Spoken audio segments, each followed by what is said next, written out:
বাচ্চারা বিকেলবেলা ভুট্টা গাছ কাটতেছে, মানে ভুট্টা সংগ্রহ করার পর যে গাছটা রয়ে যায় সেই গাছটা আবার লাকড়ি হিসেবে কাজে লাগানো যায়।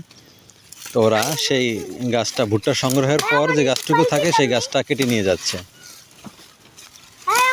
ছোট ছোট বাচ্চারা অনেক পরিশ্রমী।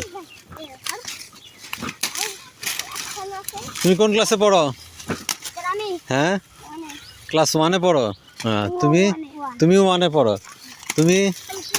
তুমি শিশুতে পড়ো। হ্যাঁ, তুমি কাটতে পারো? দেখি কিভাবে কাটে, একটু দেখাও, কাটে দেখাও। ওকে একটু দাও তো দেখি, ও পারে নাকি। দেখি, ও শিশুতে পড়ে, ও পারে নাকি দেখি। হ্যাঁ, না ও পারে তো, এই যে ও কেটে ফেললো একটা। ও হইলো এক্সপার্ট। তোমার নাম কি? আব্দুল্লাহ। আব্দুল্লাহ খুবই এক্সপার্ট। হ্যাঁ, এক কোপ দিয়ে একটা কেটে ফেলে।